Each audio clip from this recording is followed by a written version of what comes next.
right, Kate, can you hear us and see us? All good. Perfect. All right, everybody, we have Cade Mays here. Reminder, hit the raise your hand function, then mute your line after that. We'll start with Rick Russo, and then we'll go to David Uppin. Hey, Cade, good afternoon, man. First chance to talk with you. So before we move forward, maybe we can go back just a little bit.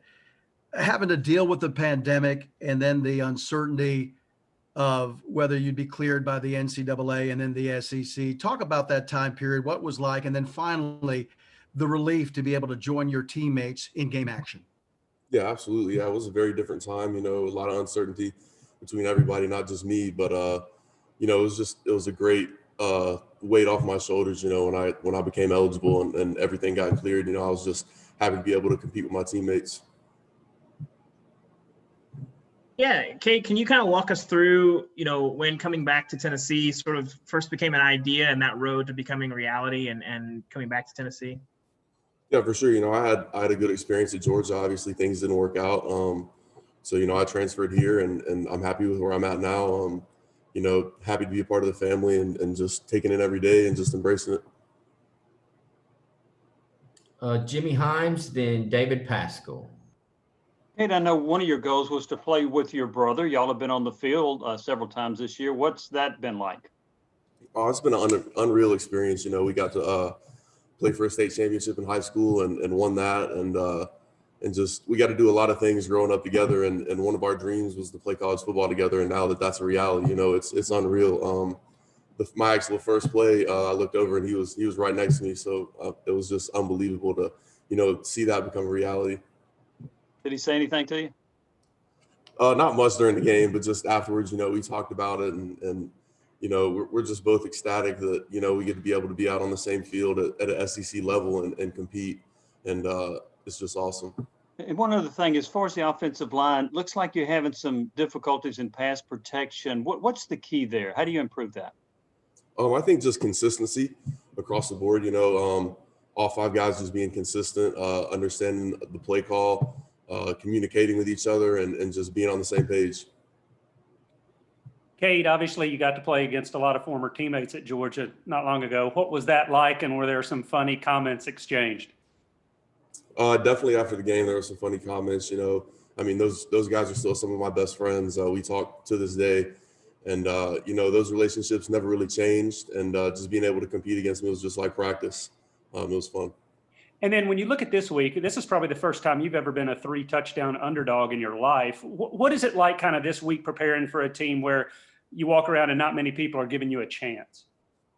I don't really think much about underdog, who's supposed to win, who's not supposed to win. It's the SEC. Anybody can win week in, week out, and it's a competitive league. So, everybody's got to show up to play. So being an underdog doesn't really concern me. We're going to go to work this week and make things happen.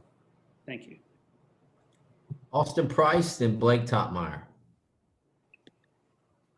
Okay, it feels like you guys have had more success when you've been out at right tackle and you've had either Spraggins or Jerome beside you at guard. Is that where you feel most comfortable? And how important is it to find continuity and be able to get healthy enough to have a set kind of five that you guys can roll out there with several series in a row instead of all the shuffling?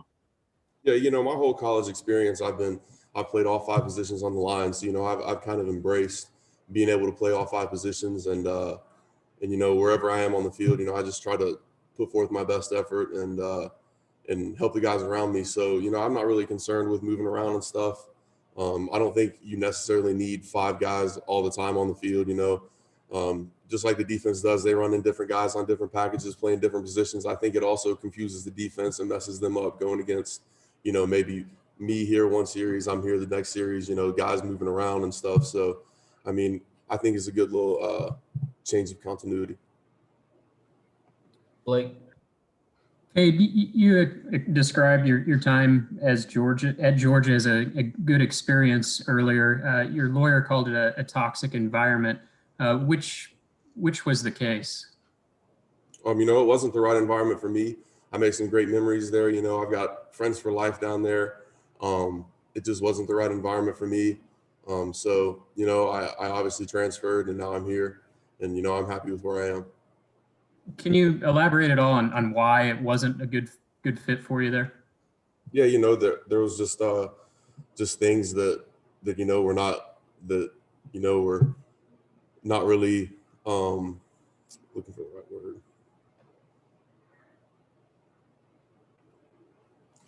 Things that just weren't like, it wasn't really for me, and so I felt like I had to transfer, and so I did so, and now I'm happy with where I am. We'll go to Patrick Brown and then Vince Farrar. Cade, I think you finished the game or played late in the game the other day at left tackle next to Trey. I know he's been a longtime friend of yours. What was that like for him? I know he's talked a lot about wanting to play with you and kind of came out in defense of you to the NCAA back before you got cleared. What's it been like playing with him? And are you hoping that maybe you get some more snaps over there next to him? Absolutely. Yeah, it was awesome. It was something, we've talked about since, sophomore, junior year of high school, and for that to come to fruition, it was awesome to look over and see him lined up next to me. I'm comfortable wherever I play. So if I get more left tackle reps and get to play next to him, that'll be awesome. Cade, how was your adjustment in terms of coming in and trying to help the team get better from a leadership standpoint, being that you're new, but you are an upperclassman, and I'm sure your voice does carry some weight? What kind of balance was that for you to maybe fit in, but then also try to help this team do something special this year while you're there? Yeah, I took it upon myself to try to help the younger guys just come along and grow up a little bit, and help them with anything they needed help with, whether it's off the field, on the field. I've lived it for a couple years, so I could definitely help them and give them some tips and pointers. Yeah, but one thing that the coach has stressed to me, even though that you're just coming in here, you got to be a leader for us, and I try to take that upon myself. And one quick follow-up, how different is the Cade Mays in 2020 versus the one that was being so heavily recruited around the country? How different are you as a person? I feel like I've grown up a lot in the last, 2.5 years. I feel like I've matured a lot on the field and off the field, and I'm liking the person I've become.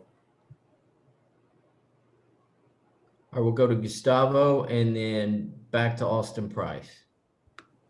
Cade, there were a lot of talk about you, especially on social media, the hashtag free Cade Mays. How do you handle that pressure from fans that were expecting to see you playing? And if you were, following that, talk on social media about your hashtag free Cade Mays?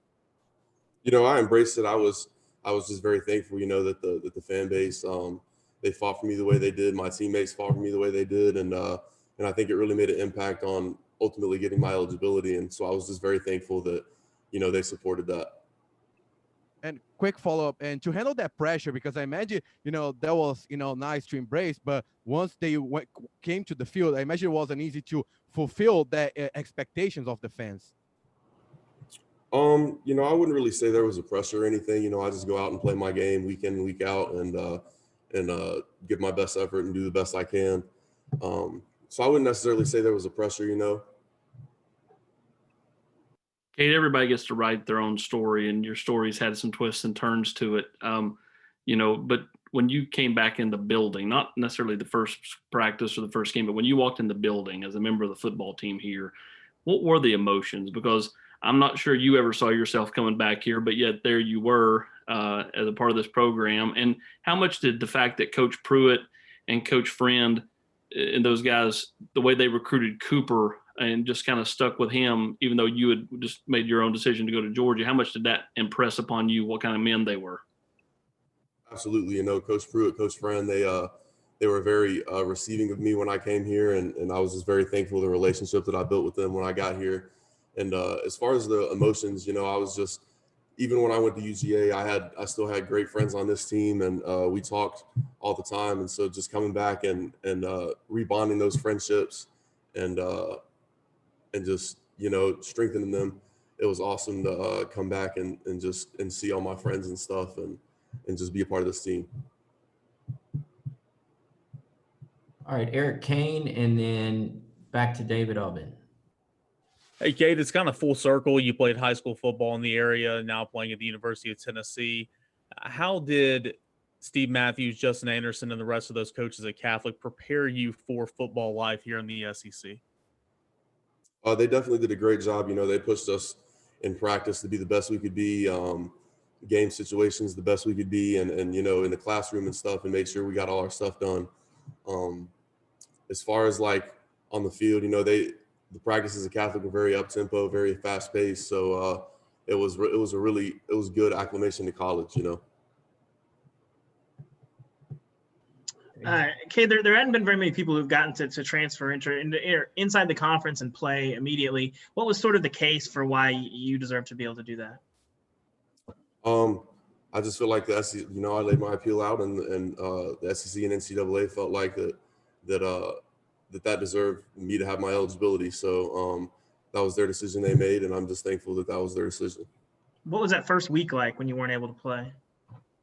You know, I watched the game from home, and it was something that I hadn't done before. So it was it was uncomfortable, made me really uneasy. And, but seeing that my team got the win made me very happy. And, you know, guys played well. So I was there to support them. We'll go back to Rick Russo and then back to Jimmy Himes.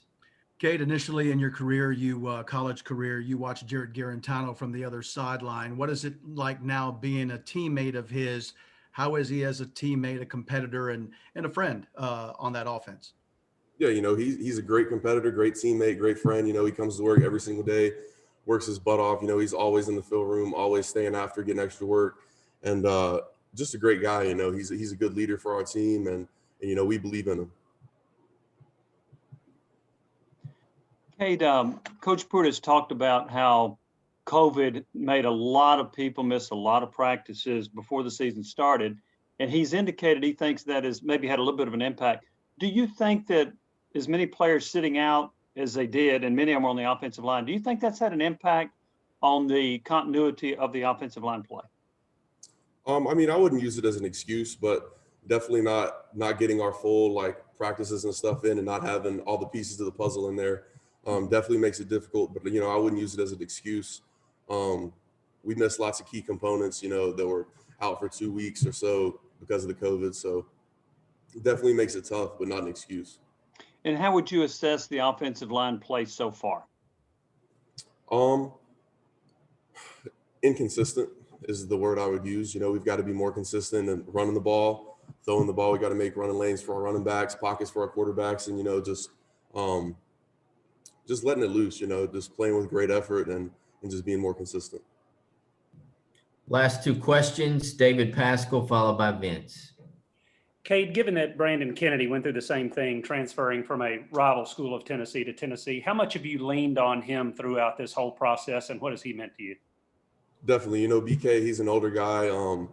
Definitely was like a mentor to me when I got here. You know, he welcomed me with open arms and just kind of showed me the road here. And you know, we've made a great bond since I've got here, and you know, I'm really enjoying that. Cade, when you were at Georgia, you obviously had some epic battles with Alabama that you were a part of. Are there a couple of moments you can share with us that stand out about that? And then also talk about the challenge of this Alabama team you go up against on Saturday. For sure. So I've never actually played against Alabama. We played them my freshman year at SEC championship, and I was coming off of a medical issue, so I didn't get to play in that game. But, you know, looking at their team this year, they're very physical, you know, in depth.